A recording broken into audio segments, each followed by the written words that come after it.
خواتین و حضرات، شیخ الاسلام حضرت بہاؤالدین زکریا ملتانی سہروردی کے عرس کے موقع پر منعقد ہونے والی کانفرنس میں بطور مہمان خصوصی شریک ہونا میرے لیے بڑا اعزاز ہے، باعث عزت ہے، اور یہ معلوم کر کے بہت دلی مسرت ہوئی کہ شیخ الاسلام ہی کے نام نامی کی نسبت سے قائم ہونے والی یہ جامعہ اپنے قیام سے لے کر تا دم امروز تسلسل سے یہ کانفرنس منعقد کرنے کی روایات برقرار رکھے ہوئے ہے۔ مجھے جان کر یہ بھی بڑی خوشی ہوئی کہ شیخ بہاؤالدین زکریا کے قدم پر چلتے ہوئے بامقصد تعلیم اور یکساں تعلیمی نظام، جو میں سمجھتا ہوں کہ میری حکومت کی ایک جستجو ہے اور ایک کوشش ہے، اس کو رائج کرنے کی طرف بھی جامعہ ہذا کوششیں کر رہی ہے۔ اس امر کی جتنی تحسین کی جائے کم ہے۔ خطہ برصغیر میں اسلام نہ صرف صوفیاء اکرام کے ذریعے پھیلا، بلکہ اسلام کا آفاقی پیغام اور اس کی دین اور دنیا کی خوبصورت بنانے والی اقدار انہی صوفیاء اکرام سے ہندوستان کے اندر پھیلی۔ مذہب پھیلانے کے لیے جس پرامن انداز کو صوفیاء اکرام نے اڈاپٹ کیا، میں سمجھتا ہوں مذہب پھیلانے کے اندر اس نے 4 چاند لگائے۔ آج اس خطے میں ان آفاقی روایات و اقدار کی امین پاکستانی قوم ہے، تاہم اس امر کی شدید ضرورت ہے کہ جس جذبے سے ماضی میں صوفیاء نے اس فریضہ سر انجام دیا اور جیسے مسلمانان برصغیر نے اس سے فیض حاصل کیا، ان عقیدتوں کا احیاء کیا جائے۔ خطہ ملتان میں حضرت شیخ بہاؤالدین زکریا ملتانی سہروردی کی حقیقی روحانی خدمات کو مدتوں یاد رکھا جائے گا۔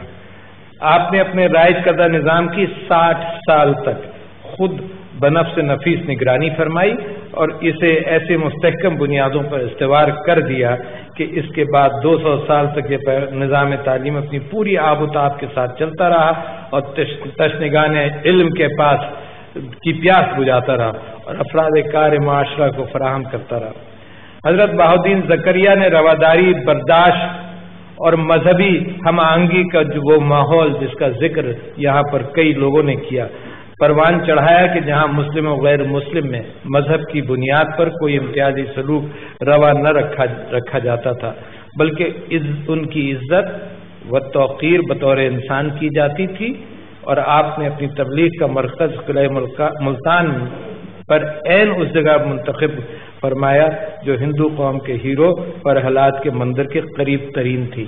اور مخدوم شاہ محمود قریشی صاحب نے مجھے مزید یہ بھی بتایا کہ جب اس کی جگہ تنگ ہوئی تو ہمارے ہندو بھائیوں نے ان کو وہاں پر جگہ دی تاکہ وہ درسگاہ مزید بڑھ سکے۔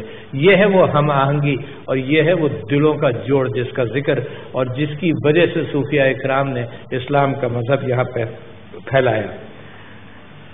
میں یہ سمجھتا ہوں کہ جن چیزوں کا یہاں پہ ذکر ہوا، سب سے زیادہ جو میرے لیے اہم ہے وہ یہ ہے کہ میں بھی آپ سب کی طرح اسلامی گھرانے میں پیدا ہوا، اور یہ اللہ کا بہت بڑا احسان ہے کہ ہم مسلمان پیدا ہوئے، مگر اس کے بعد بھی میں سمجھتا ہوں ہر شخص اس بات کی کوشش کرتا ہے کہ اسلام کی اصل روح کو پہچانے اور اس کی تلاش جاری رکھے۔ میری بھی یہ تلاش ہمیشہ اور زندگی بھر جاری تھی اور زندگی بھر جاری رہے گی۔ میری زندگی میں سب سے زیادہ جو مجھے متاثر کرنے والی بات تھی وہ یہ تھی کہ اولیاء اکرام اور بہت بڑا ایک حلقہ یہ کہتا ہے کہ آدمی ایمان کن چیزوں پر لاتا ہے، اور یہ روزانہ جو صبح و شام ہوتی ہے، سورج نکلتا ہے، تو بڑے مذاہب اس پر بھی بن گئے کہ کسی نے سورج کی پوجا کی، کسی نے نور کی پوجا کی۔ لوگ تلاش میں رہے ہمیشہ، اور پیغمبران اسلام اللہ تعالیٰ نازل کرتا رہا۔ جو چیز لوگوں کو متاثر کرتی ہے، جو علماء، بہت سارے علماء اس بات کو کہتے ہیں کہ پہلے آدمی ایمان لاتا ہے ایک سچے آدمی پر جو پیغام لا رہا ہو، جس کا شاہ محمود قریشی صاحب نے ابھی ذکر کیا کہ سب سے پہلے حضور اکرم صلی اللہ علیہ وسلم کی زندگی کا وہ واقعہ ہے کہ جب انہوں نے اسلام کا پیغام سب سے پہلے جب اعلان کیا اس بات کا، تو وہ ایک پہاڑی پر چڑھ کر انہوں نے لوگوں کو پوچھا کہ میں تم سے اگر یہ کہوں کہ اس پہاڑی کے پیچھے فوج حملہ آور ہے تو تم یقین کرو گے؟ تو لوگوں نے کہا ہم یقین کریں گے. کس وجہ سے یقین کرو گے؟ اس وجہ سے یقین کریں گے کہ آپ سچے ہیں، آپ نے کبھی جھوٹ نہیں بولا اور آپ امین ہیں. دو بنیادیں رکھی گئیں اس بات پر کہ سچے ہیں اور امین ہیں. لوگوں کی امانت ہمیشہ رکھی. اور بڑا مشہور ان کی زندگی کا واقعہ ہے کہ جب حجر اسود کو لگانے کا موقع آیا تو لوگوں نے، سارے قبیلوں نے ان کے ہاتھ میں وہ حجر اسود رکھا اور انہیں کہا کہ آپ جو فیصلہ کریں گے ہمیں منظور ہے کہ کون لگائے گا. تو حضور اکرم صلی اللہ علیہ وسلم نے چاروں قبیلوں کے لوگوں سے ایک ایک کونا پکڑوایا اس چادر کا اور خود بیچ میں سہارا دے کر انہوں نے حجر اسود کو اپنی جگہ پر مقرر کر کے اس کو وہاں رکھ دیا. تو میں آپ سے یہ کہہ رہا ہوں کہ صداقت اور امانت ایک بات. دوسری بات بڑی ہمدردی تھی لوگوں کے ساتھ. اور جو علماء کہتے ہیں وہ یہ کہتے ہیں کہ پہلے انسان ایک سچے نبی کی بات پر یقین کرتا ہے اور وہ پھر اللہ کی پہچان دیتا ہے.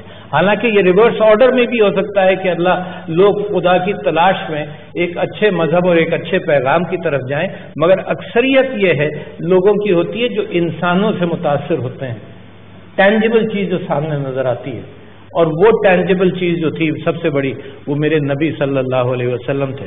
مگر میرے نبی صلی اللہ علیہ وسلم کی وہ جو کردار تھا جو آج لوگ بھول جاتے ہیں، شاید وہ ان کی زندگی کا اور ان کے اخلاق کا بہت بڑا پیمانہ تھا جو لوگ پہچانتے تھے. وہ تھی ان کی ہمدردی، وہ تھی ان کا درگزر کرنا.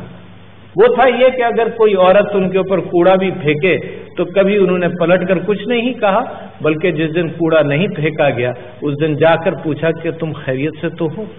یہ تھے میرے نبی صلی اللہ علیہ وسلم. بہت بڑی ایک ایک واقعہ ایسا ہے ان کی زندگی کا جو میری ساری زندگی پر بھاری رہے گا. ایک ایک کام ان کا ایسا جو ہماری زندگیوں پر بھاری رہے گا. اور ساری اسوائے حسنہ آپ پڑھتے چلے جائیے. لوگ یہودی آئے، دو یہودی پادری آئے جناب کسی دوسری جگہ سے، اور انہوں نے کہا کہ دیکھتے ہیں، جا کر پتہ کرتے ہیں مکے میں کہ کس نے نبوت کا دعویٰ کیا ہے. اور میرے نبی کی طرف کسی نے اشارہ کیا کہ وہ دیکھو وہ جا رہے ہیں. اچھا ادھر جب دیکھا تو پیچھے سے کچھ بچوں نے پتھر مارا، میرے نبی صلی اللہ علیہ وسلم گرے. اور دونوں جو یہودی افراد تھے اور جو تلاش میں نکلے تھے نبی کی، اصلی نبی کی اور صحیح نبی کی، انہوں نے کہا کہ یہ اگر اصلی نبی ہے تو اسی وقت ہاتھ اٹھائے گا اور اللہ سے کہے گا کہ ان کو سزا دی جائے جنہوں نے مجھے اس حال پر پہنچایا. اور میرے نبی صلی اللہ علیہ وسلم، ذرا سوچو ایمان لانے والوں، ذرا اس بات کو بھی سوچو کہ میرے نبی صلی اللہ علیہ وسلم ہاتھ اٹھاتے ہیں اور دعا کرتے ہیں کہ اے اللہ ان کو معاف کر دے، اے اللہ ان کو معاف کر دے. اور وہ لوگ دیکھتے کیا ہیں، سوچتے کیا تھے کہ یہ ہاتھ اٹھائے گا اور دعا کرے گا کہ تباہ کر دے ان کو، اور وہ دیکھتے یہ ہیں کہ میرا نبی درگزر کرنے والا، اور وہ ایمان لے آتے ہیں.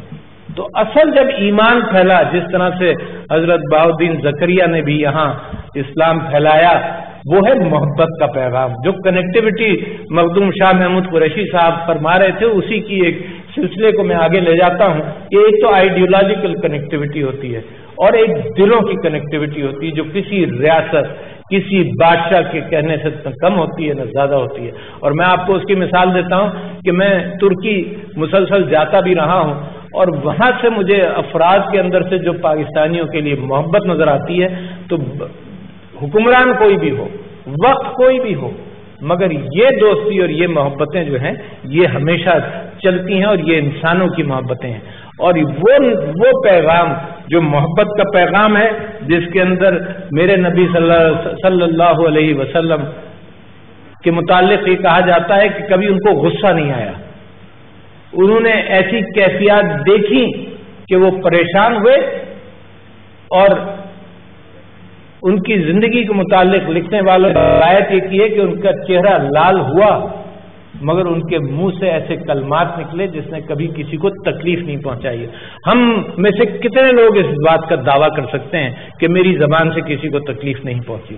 ہر وقت ہمارے یہاں سے ہم اپنی زبان سے کبھی کسی کو کچھ کہتے ہیں، کبھی کسی کو کچھ کہتے ہیں، مگر جو پیغام اسلام کا ہے تو وہ تو میرے نبی کا اصل پیغام ہے. وہ اصل پیغام ہے محبت کا پیغام، وہ اصل پیغام ہے معاف کرنے کا پیغام، وہ اصل پیغام ہے درگزر کرو، وہ اصل پیغام ہے کہ کوئی مجھ کو کچھ کہے میں اس کے باوجود منہ پھیر لوں اور اس کو اگنور کروں. یہ ہے اس کا پیغام میرے نبی کا. اس کو بھول کر ہم ڈنڈا اٹھا کر ہم یہ سوچتے ہیں کہ ہم سب ناموس رسالت پر ہم سب قربان ہونے کے لیے تیار ہیں، مگر ایک دوسرے کو تکلیف دینا نہ یہ مذہب کہتا ہے. اللہ تعالیٰ جیسے ابھی ایک بات کہی گئی کہ حقوق العباد، میں سمجھتا ہوں کہ آگے اللہ کے نیچے ہم ہاتھ جوڑ کر ہم نمازیں پڑھتے ہیں اور اس بات کو ہم بھول جاتے ہیں کہ نماز ہے کس لیے. اللہ کو عبادات کی ضرورت نہیں ہے، اس کے لیے تو ہر ذرہ کائنات کا اس کی عبادت کر رہا ہے. اللہ کو عبادات کی ضرورت بالکل نہیں ہے، کسی چیز کی اس کو ضرورت نہیں ہے.